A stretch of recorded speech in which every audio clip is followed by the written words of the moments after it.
Hello, hello. Thank you very much for the introduction. So I will be stay here because I want to show you some kind of hands-on from my laptop. So thanks Ariana and Alexandra who has introduced nicely all the PET, the physiologies. My talk will be focusing on very practical that how to access data from open neuron, and I will give you a very concrete example of like how to download data, how to process data, and derive some of the results. So first of all, I do not have any disclosure.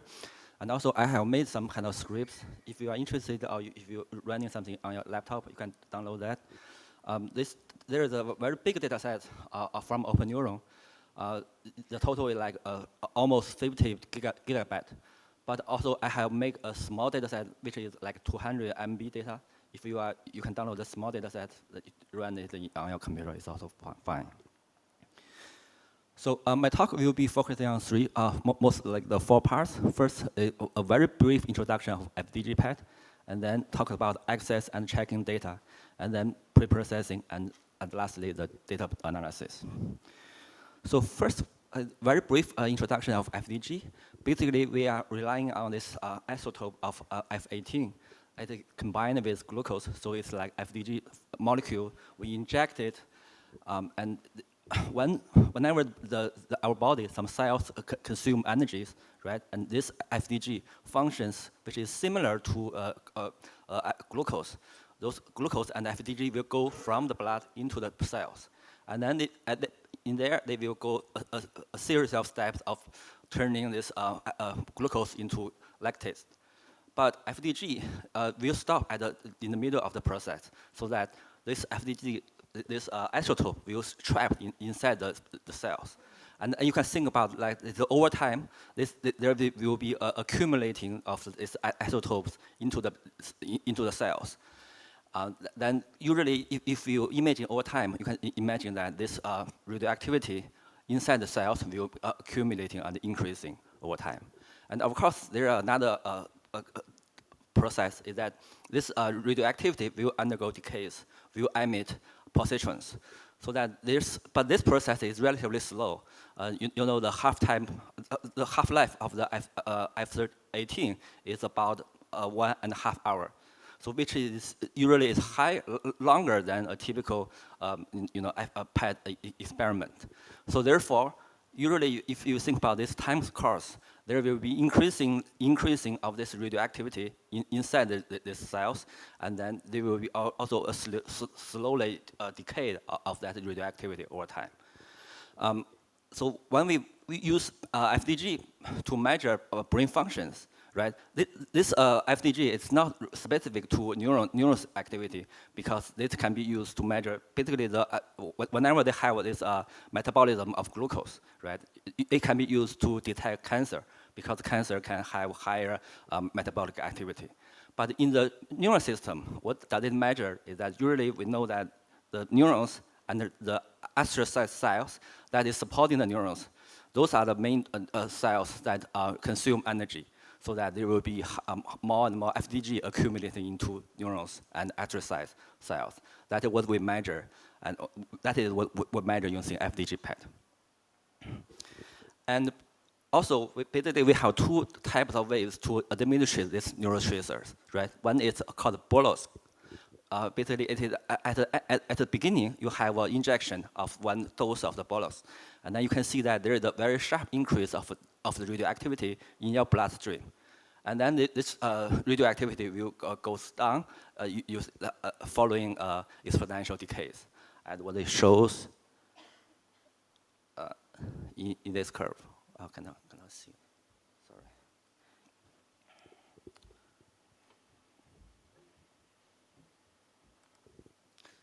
As it shows in this curve, right? And of course, we can also constantly infuse this radio tracer, which will will induce a gradually increased curve, and then it will reach high plateau levels. And of course, you can combine these 2. At the beginning, you have a bolus injection, and then they will follow this constant effusion, and you can have a very relatively constant levels of radioactivity in your blood. And what we measured are two types of PET imaging, right? One is static. We just ask like over a longer period of time, usually it's like an hour or another and a half. Like we measure this number of positrons emitted, and then we have a map. That map tells you like where in the brain have a higher number of radioactivity, which are related to the glucose consumption. And of course, we can have multiple measures over time so that we can have a dynamic characterizations of radioactivity over time. So here, I just show this example of this images from this data sets. Usually, their PET data will have this kind of multiple images, right? In this case, there has 31 images. Sometimes you have only one image. That is usually that image is just a static image that quantifies the number of the radioactivity that over a longer period of time. But right now, the more and more the data set will show something like this. Basically, it's dynamic PET data. Usually, you have like 31 images like this, and you can see that, for example, this the signals and the signal-to-noise ratio, you can see that they are gradually increasing. At the beginning, there is a fast response from, a fast build-up of this radioactivity, and then you can see that the image quality is not very good, and then gradually increase, and then at the end, you can see that there are like higher quality of image, especially for the last 5 images. And first thing, also, you need to consider here is that it is not like a functional MRI image, that if you have 100 or 200 images, you can assume that those images were scanned using the same sampling time. But in this case, it is not, because it was based on the requirement to detect dynamic changes. And you can see that these images were actually acquired or reconstructed using different durations. I will come back to this point later. And of course, usually we can just calculate the mean image, right, of all of these images. Or we know that we only want to have that period that have very high, relatively high or good quality data, and we can average the last 5 images. And that's what we typically do if we only are interested in where question. We want to see where in the brain have higher glucose activity. And that is called a static PET image. That is what we typically do to use to do statistics or to study brain functions. And of course, we can quantify this by using SUV or also using dynamic modeling methods to study this dynamic changes and also have calculate like a glucose consumption rate or so on. But that is not the focus of my talk. I will focus on only this static part of the quantification. So, and what kind of analysis can we do, right? So these are actually much earlier than those of most of the fMRI study, is that we can use this data to study brain functions, that we do typical experiment. We have asked subjects to do different tasks, and then we do a contrast. In this case, they are asked subjects to watch like stimulus of images of moving stimulus or only a stationary image. And you can see that there are higher blood, in this case, unfortunately, it's not a glucose metabolism, but they use radioactive CO2 inhalation to study brain perfusion.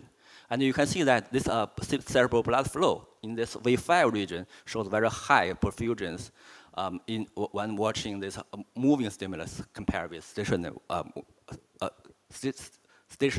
pictures. And of course, we can also study this. This is one of the first study actually in 1991 to study the seed-based correlations. Right, they pick a seed of the V5 region and then do a cross-subject and cross-conditions correlations. And you can see that those V5 regions are correlated with those regions shown in this figure. Actually, in the V1 region, we will show higher correlation with V5. Basically, it shows some kind of a functional connectivity within the visual system when watching different movie stimulus.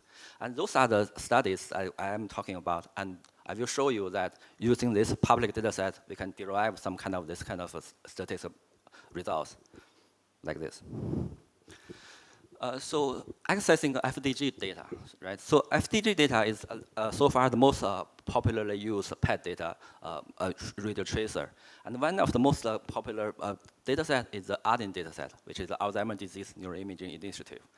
This data was started from, I think this project was started from 2003 or so. It was very old, but right now they have a huge data set of samples, not only all the health controls, but also Alzheimer's disease patients, and also mild cognitive disorders. So cognitive impairments. So this data was very popular use, but the problem for this one is that it is not open access. You have to apply for the access. But also, because it is old, a lot of data structures and information are not organized in a standardized way, as what Martin had mentioned, like the open neuron. So another option, of course, is open neuron dataset, open neuron PET. There are right now an increasing number of PET data available. I will use one of this data set from the open neuron to show you the PET data, how to analyze PET data. And of course, here is the supplementary information by Salas Ariana's paper, and also the website from a working group, molecular kinetic working group. There are more and more data sets that are available that you can find from that website. So this data set is from open neuron. It's called the energetic cost of human connectome. So there are in total 20 subjects. This data set is a multimodal data set, which means that each subject was scanned with FDG-PET and also MRI, functional MRI, resting state functional MRI, and the diffusion MRIs. And they were scanned in two separate sessions, eye opened and eye closed. So unlike fMRI, most of the the FDG-PET it started a very slow process, and usually you do not ask the subject to do task alterations during the scan. So that's why you have to have ask the subject to come again to scan in 2 separate days to have eye open and eye closed conditions. And the whole data set is very big. It's almost 50 gigabyte. So I mean, if you can download it at home, but I also prepared a small data set that have pre-processed data and only one subject's raw data. You can download it from the link I have from GitHub. So I will show you this, just the download data set I have from.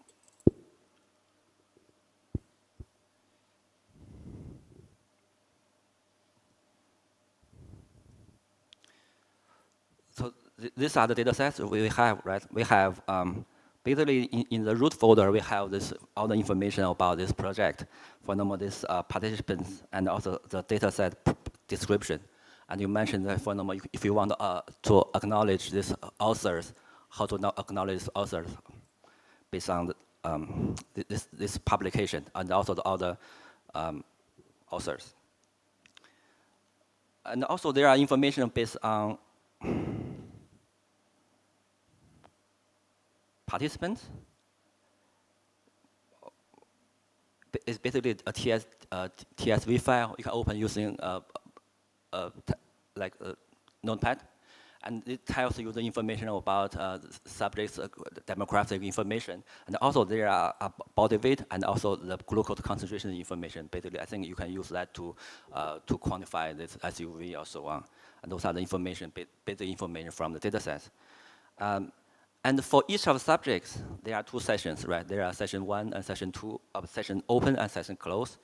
And within each session, there are data like PET, fMRI, anatomical. This data was organized in a way, in a bit format, so that you know for what information, like you can get information from where to get those informations.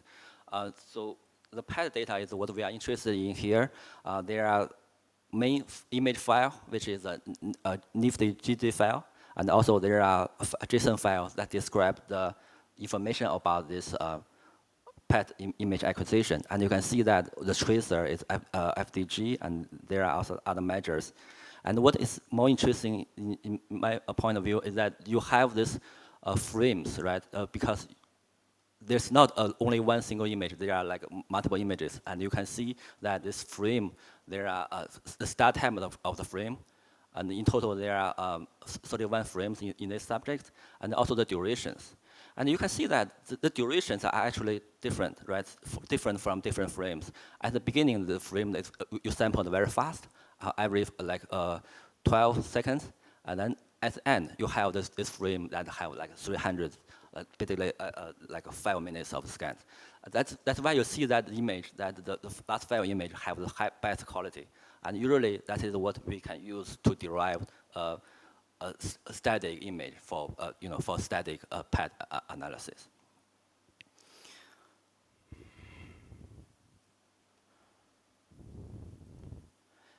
And of course, then we can open this image, right? But you can use any software, but I use Macron.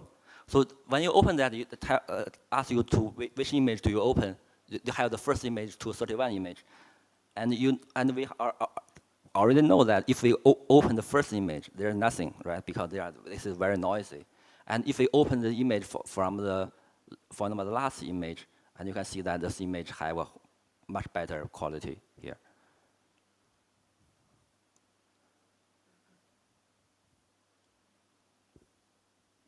It takes time because this image, the total image is more than 2 GB, because they have very high spatial resolution. And you can see this image. This image have a very high spatial resolution. If we take the image information, you see that the voxel dimension is about 1 millimeter. Right? It have very high dimension, and also because there are 31 images. So those are the images, and you can see this glucose uptake usually is much higher in the cortex region compared with other regions, for the bones or other part. So basically, our brain have consumed most of the energy. And of course, we can also have this blood data in this folder. This is blood data. This JSON file tells you that what are they measured in what unit do they have. Basically, it's a plasma radioactivity measure. And if we open this TSV file, it tells you time, basically corresponding measure time with your PET data, you have this radioactivity measures over time. So those are the information. Basically, those are very similar to PET, to fMRI data, but you can see that the information you need usually are located in the same folder as this image. So you know that where you can find these images. And of course, they have anatomical image. Basically, it is MRI-based image, which is maybe you get more familiar with kind of fMRI-based image. Okay, so I just show you those are what do they have in this folder. And so we need to check, because those data were downloaded from somewhere else, right? You did not collect data, and then what you need first to make sure that what the data are, the basic information of the data, and then you make sure that the data are correct, or is this what it is said on the website. So you need to check the data integrity, right? For example, the basic information about the number of images you have, and the frame durations, and the voxel dimensions, size, or so on, and also brain coverage, whether you have. It is usually not the case for PET, but for MRI, you have to check the brain coverage, because sometimes it just don't cover the whole brain. And I have shown you that the file usually this is in like JSON file or NIFTY file, right? And also TSV file. Basically, they are like text-based files, and it would be good if you can, using scripts to read those streams, right? Basically, what I use is typically the MATLAB and also SPM-based programs. So here, for example, I show you this is a script of MATLAB that you can just read this file, read this JSON file, and then use this path JSON decoder to pass these JSON files. And you can plot, for example, this duration. I think this is the most important part. You need to make sure that the duration of the image are corresponding very well for different subjects. And you see that the last file image have the longest duration. And you can decide whether you want to average all the image together or you just want to average the last file image.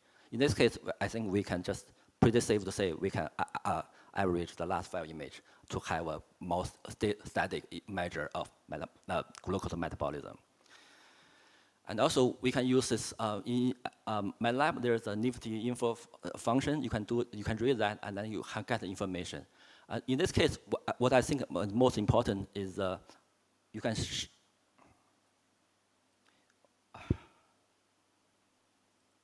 You can see here is that this image size and also the image dimensions. The image size, right, give you the number of voxels in different directions.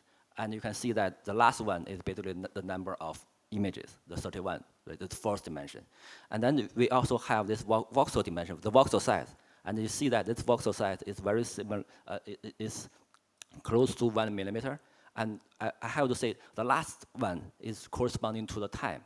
In FMI, this one is corresponding to the TR. But in this case, I think that value is not correct because that value varies across different frames. And also we know that this value is definitely not 1. So be very careful about reading the information from the header. Some of the information may not be correct. So because of the PET have some kind of special conditions. And then we can also just read this information, read this whole image files, and then we can plot it using, we choose one slice. In this case, we have the middle of the circuit of slice, and we plot over time. Here we show like 31 images, and you can see that the image patterns is like the image quality or the signals gradually increase and reach some kind of a stabilized quality at the end of this time. The last file image have the highest quality, and you can see that signal is much better than the previous slides. And of course, you can also plot this blood data. I think that is the data you need to calculate some dynamic quantity modeling. So you can read this TSV file, and you can see that basically this radioactivity will have a sharp increase and then decrease. This is measured in the blood, right? The radioactivity in the blood, and then will gradually decrease in this way. This will not be used in the current analysis. And also, so in terms of preprocessed data, right? These are actually quite similar to functional MRI. But it's because they have some kind of unique features of this image, you may consider some of the features. So you may have some kind of special considerations. The first thing is that when we want to process data, usually we want to normalize the data into different subject data into a common space. And usually that's that involves a co-registration of one image to some other images. This is usually done by using iterations. The iteration means that you have to have defined some kind of a cost function between the two images, and then you move one image to another image in order to reduce this cost function. But that may not be 100% sure that you can achieve this goal. So that usually you have to make sure that the initial position of the image is not very far from your target. So in that sense, what you can do, I feel that more convenient is that you plot your PET data, right? And then you plot it together with some kind of a template. In this case, you have a template in empty space. And you can see that how much of this displacement between the two images, right? In this case, you can see that this is the subject's own PET data. And then you have this template. And then this red represents this contour of the PET data. And you can see that these two images are not very far from each other. So probably it will be okay that you do not need to do some kind of set arrange to set the new initial position of the image. And of course, on the right side, we can also have this anatomical image of this subject. You can also plot it against this the empty template. You can see these two images have very close initial positions with each other. But it seems that this PET image are not very far from this template. But actually, sometimes you are still required to set the arrange, right? Usually, it's basically the arrange in the template. It was located in the small structure in the middle. It's called anterior commutator, right? But when you open this image from the PET image, right, and then in SPM, you click the arrange. That usually will not occur in this anterior commutator. In this case, you see that it is very close to this cerebellum, or some cerebellum actually. So this is already a very good example, right? What I remember when I analyzed this data from ADNI, right? When you click the range, and then the whole image disappeared. Basically, it means that this range of that data is far from outside this image. Or sometimes this image will be rotated in different directions. In both cases, you may likely fail when you run a normalization or correlation. So that in that case, it's more important that you manually set the arrange. But even though we show that the initial condition, the initial position of the PET image are actually very close to this template, when I run this analysis of 9 subjects, I still find like 1 subject failed.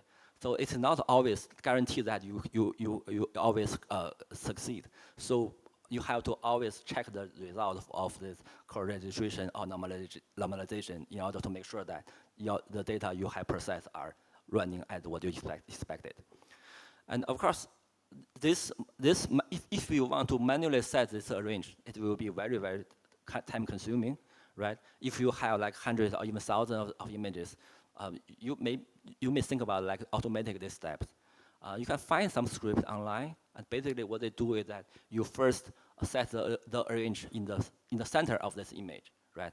And then you run a linear transformation of this image to this template. That will put your image very close to the template, and then you can run nonlinear normalization or other steps. That will help a lot in order to prevent failures of normalizations also.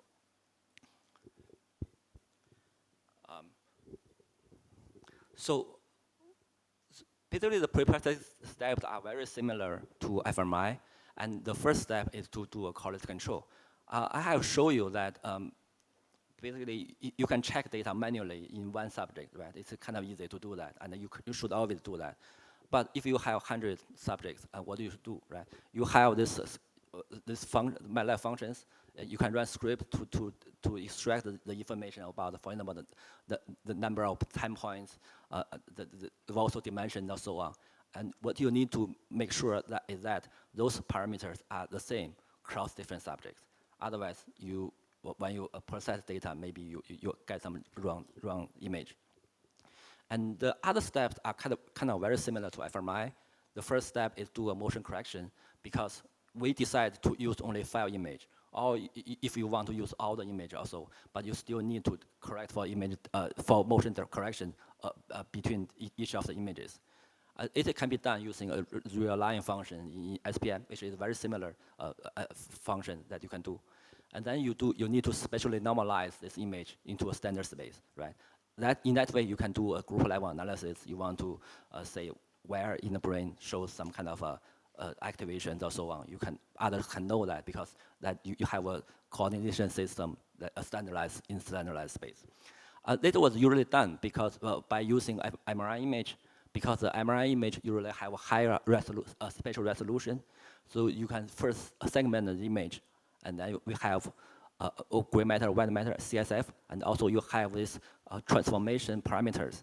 And then you apply these transformation parameters into the PET data so that you can normalize this PET image into a standardized space. And the last step is to spatially smooth data, because that can increase the signal-to-noise ratio of the PET data. And also, because this normalization step, even though it is not perfect, there are still across individual variability there, so that we have to use smoothing to reduce the individual variability. So the first step is that I have mentioned why this is very important. So is that especially when you have download data from somewhere else, you don't really know how they collect data, right? And you need to check all the parameters that you think that are important. For example, in this case, you have the number of PET images. There are only 9 subjects, right? You see that the number of images are actually very different. The first is 31, and then later there are some subjects that have 34, 33. There are various numbers. And then you need to know this, and then you go back to the data to see what happened, right? And also plot this duration data to see like whether they are still the last file image are the 5-minute image, or maybe there are some missing images or so on. And luckily, I checked the data, right? So for all of the subjects, the last file image are the last file images are the images that have 5 minutes durations. So we can say that we just use the last file image, no matter how many total number of images that you have from different subjects. And also some other parameters, they may also be different. This is actually very common in like shared functional MRI datasets, but in this case, they also happened here. Is that, for example, this dimensions of the PET images, right? You see that some images have like smaller dimensions, but this may not be the problem because the dimension just cover as long as this image covers the whole brain, it will be okay.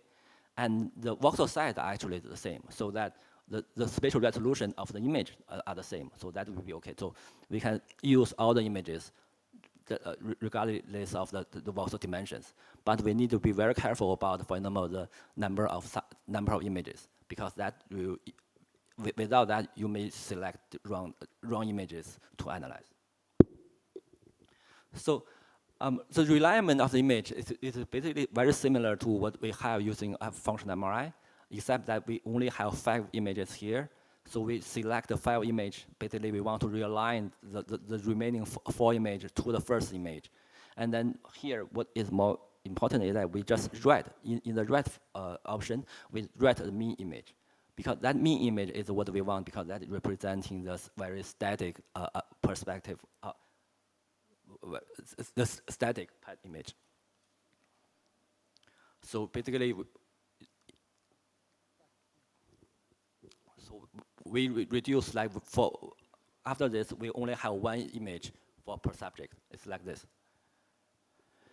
And the next step is basically we want to spatially normalize our native brain into a standardized space, right? We can do it in 2 ways, right? One way is that I have mentioned that we have T1 image, we normalize and segment the T1 image based on different various of tissue probability images, and segmented them. And this step is more accurate.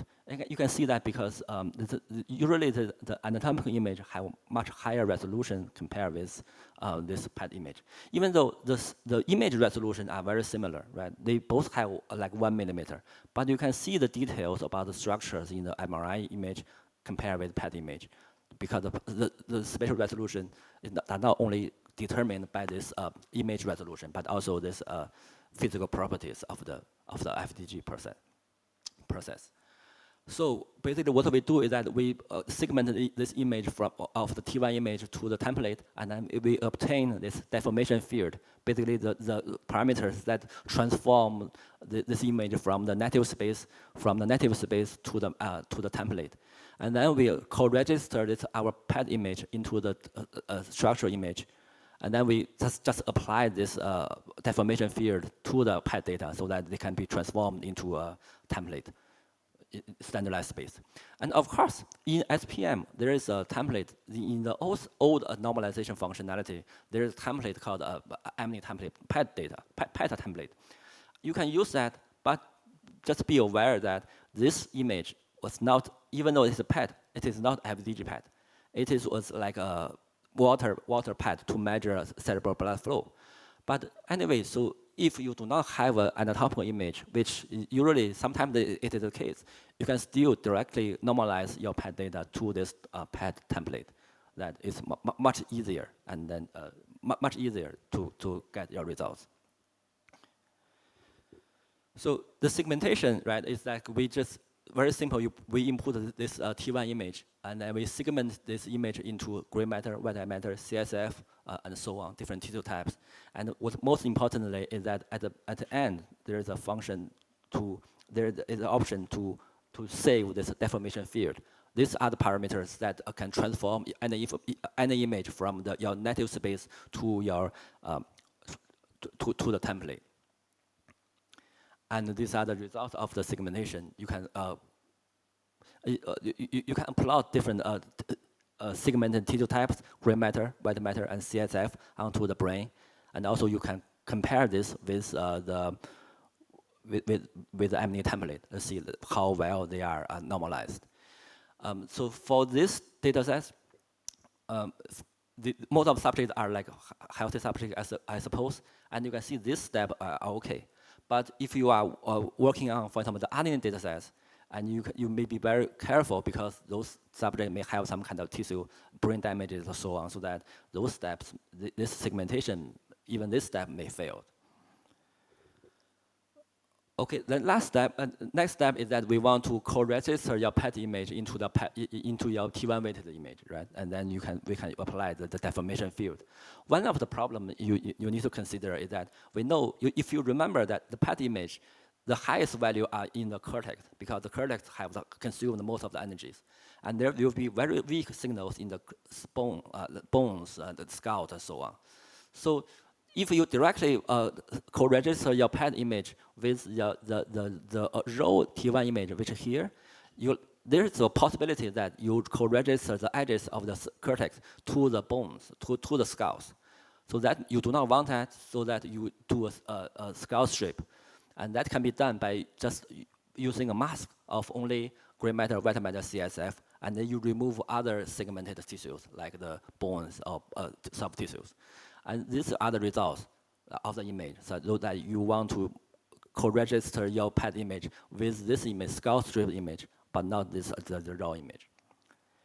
And these are basically very, very simple, right? You have your target is the skull strip T1 weighted image, and then you have your PET image. You just register these two images, and then it works. It works mostly, and when I run it, if I did not run the set arrange, one image failed, and you have to run it again, you manually set a range to do that. But basically, this is the most important step that, in my experience, that have errors. So you always need to check the results of this step because it's very likely there are something goes wrong here. And last step is like spatial normalization. This step is basically very standardized. It's similar to a functional MRI, that you just have your functional image and then you smooth the data. Oh, sorry, this is not. Before that, in this step, it's a spatial normalization, which basically you apply your deformation field that was originated from this segmentation, and then you apply this field to the PET image, and then it will resample and normalize into the center space. One of the issues here is that this spatial resolution of the output image, right? The default is 2 by 2 by 2, which I think it is designed by fMRI.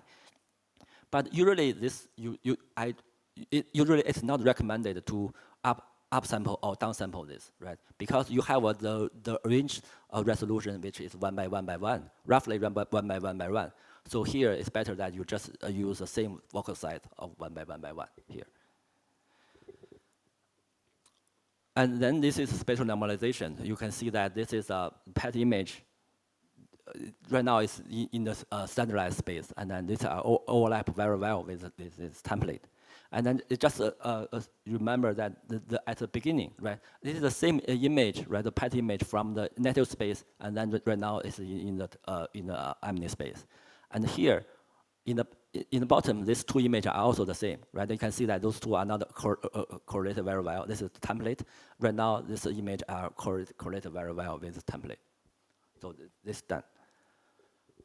And lastly, it is smoothing, right? You want to take into account of the individual variability, and also you want to increase the signal to noise ratio. You can do that by using, I think default maybe it's okay, 8 by 8 by 8. And what after that, what do we have, right? We have maps. We have maps, for example, in this case, we have 9 subjects that were scanned in 2 separate runs. One run is eye open, and another run is eye closed. And what we are interested here is that we want to have some differences between these two, right?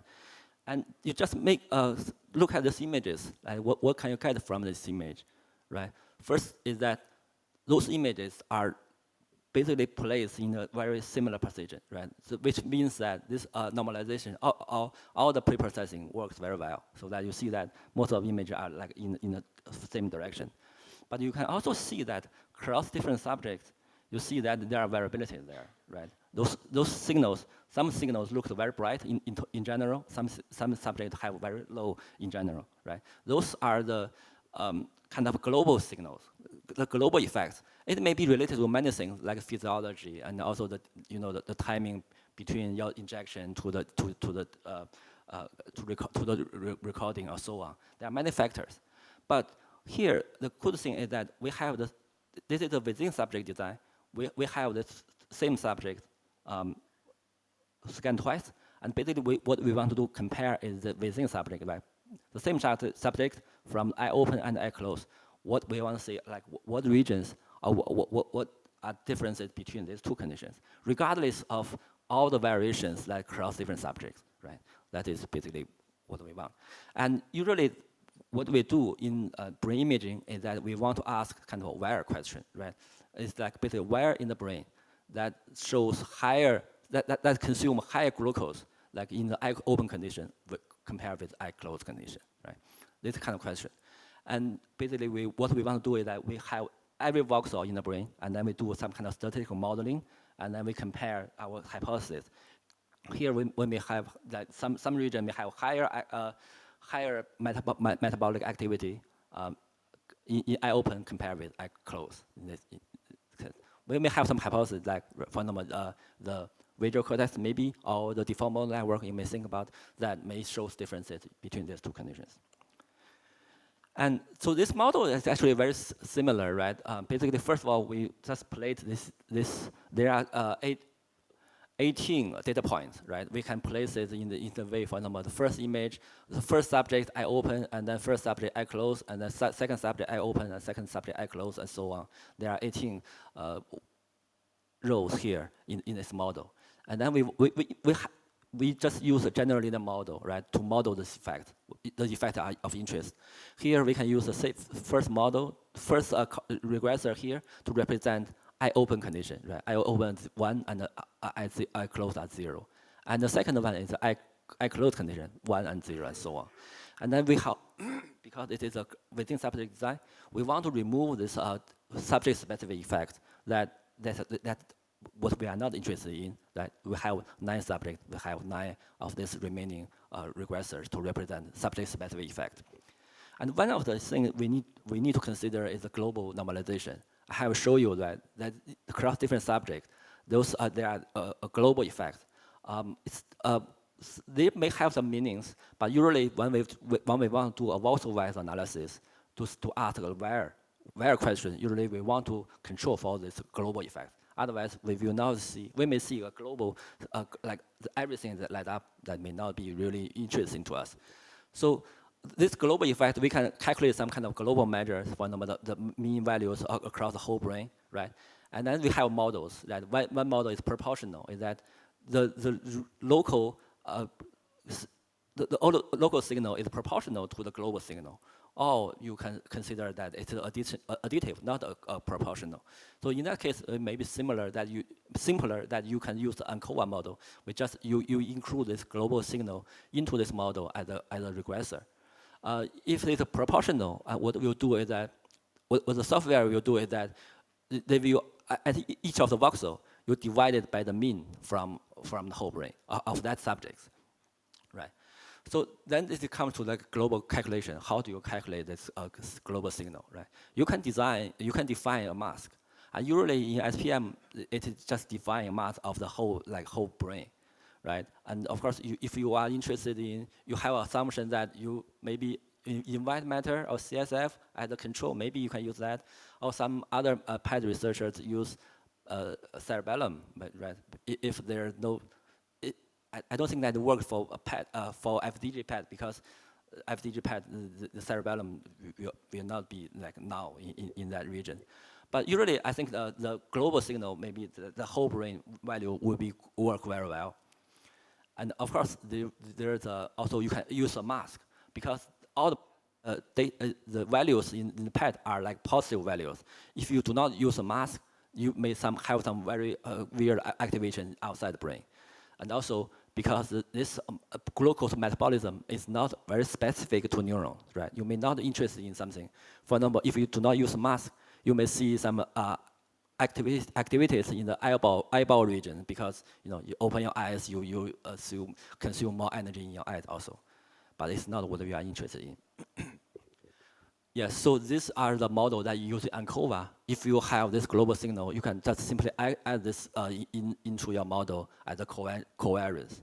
So there are, this is depending on your assumption that whether it's proportional or a COA, which one works well.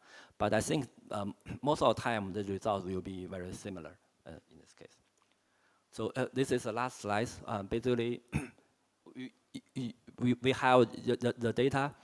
We run the voxel-wise analysis, and then we look at the effect of here. We use eye open minus eye close. Basically, we want to see where in the brain regions that have higher glucose metabolism in eye open condition compared with eye closed condition.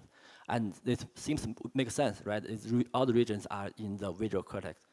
All the regions are in the visual cortex, so that it makes sense. And then if you reverse this comparison, eye closed minus eye open, and you see that the regions, it's not what we hypothesized for the default mode, but you see some region in the temporal lobe regions. I don't know how to interpret this, but anyway, the data that show that. I think one of the limitations here is that we only have 9 subjects. Even though we only have 9 subjects, we still see those are like survive the multiple comparison. So basically, I think the effect size of using PET data somehow is better, and also it's very specific, because what I remember that if I run this eye open, eye closed comparison using fMRI, resting state fMRI, there are a lot of other regions. I do not know how to interpret the results, but here it seems that the results are very specific to visual and other regions. Okay. So I think the time is up, and that's it. I was to show some kind of SPM script, but I think that is maybe not necessary here. If you have any questions, you can ask, and then I can show you some of the process in SPM. Thank you very much.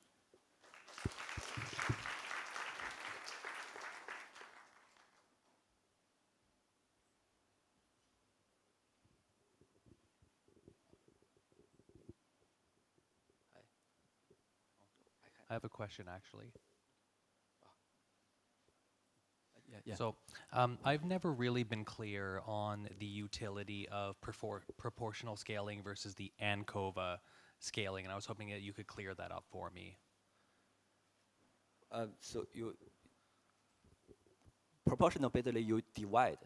You divide your global signal, right? Basically, it seems that your voxel values, the changes is actually proportional to if you have very large values of global signals, your regional value is also proportional to that. ANCOVA basically is that you do not have that assumption. Basically, it's like linear regression. You regress out your covariance of global signal. That is not proportional. No, that makes total sense. I was never given a very clear explanation of the utility of ANCOVA-based scaling, so that's very useful. Thank you. Okay, thank you. I also wanted to ask you about the PET template that you mentioned in SPM. It's based on what, O15?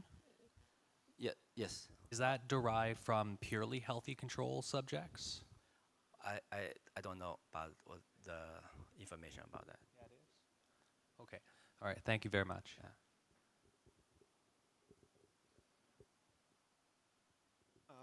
I just had a quick question about the PET data. Do you do skull stripping for PET data as well? No. PET data, I did not do that. But you can see that because there's not much of the glucose consumption in PET. so that in PET data you do not see the scales. Yeah, I agree. The Yeah, level of signal is much lower in the skull, but there are still some there. Yes. So, but it's not worth removing them. It doesn't affect the quality. So you just based on the results seems okay. Okay. Yeah. Thanks. Right. And just a comment, because I worked at the Hammersmith where SPM was invented at its heyday. The water template is from healthy controls, but just don't use it. If you want to know why, overlay it onto MNI space. The temporal lobes go like 1 centimeter further down. So it's from the olden days of MNI when things were not very clean. And a great explanation, thanks. One thing you missed out, and which just might explain the strange findings for the default mode network based on the 9. You didn't talk, or unless I've missed it, about checking the alignment of the emission PET with the data used for attenuation correction, these days typically CT. So I've definitely seen lots of examples where the subject moved between CT and PET. And if you've got 2 subjects, you could get a lateralized artifact like that. So I would add that to your list of pre-processing and data checking. Yeah. Okay, thank you.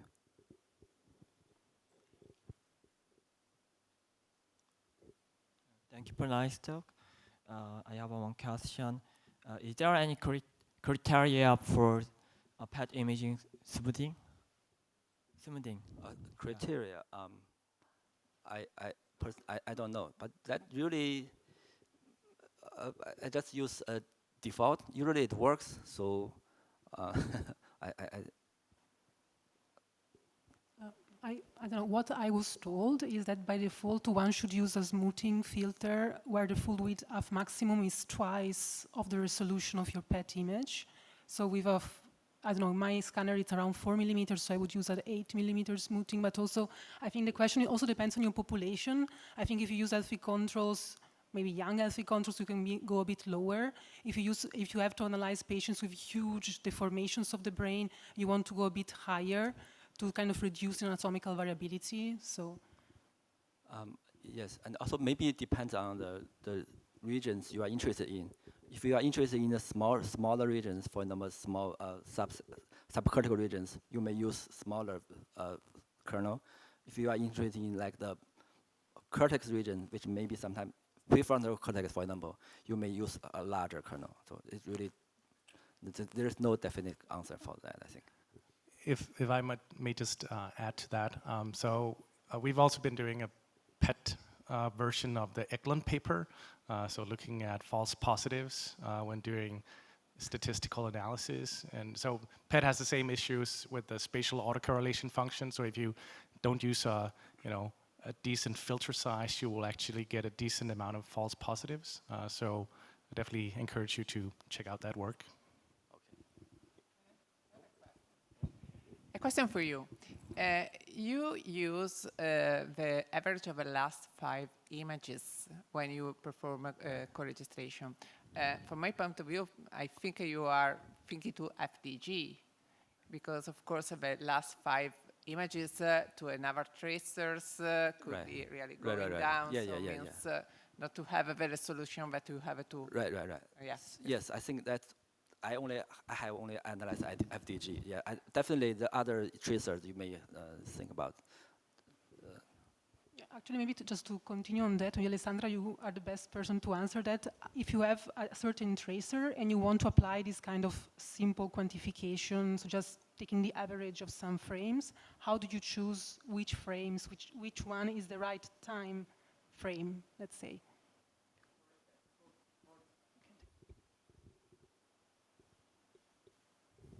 So means for quantification, for co-registration?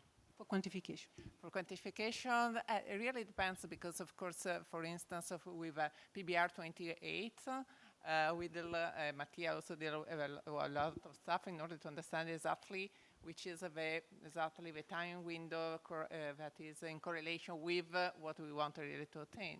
So for this reason, I say you have for each tracer first to check after also to follow the interpretation, to understand the interpretation of SUV or SLVR. So there is not, like in this case, depends on the behavior of a tracer, the velocity of a tracer, depends on the type of the bolus also you used, so on. You don't have a general answer. Right.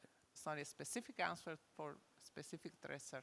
Yeah, it depends on tracers, and that's why I think that you make a lot of plots. It will be very helpful that you see that if this is at the end, then you can. This is like static image, but if the image have higher value in the middle, there's kind of dynamics. You certainly you need to rethink about like what image do you use.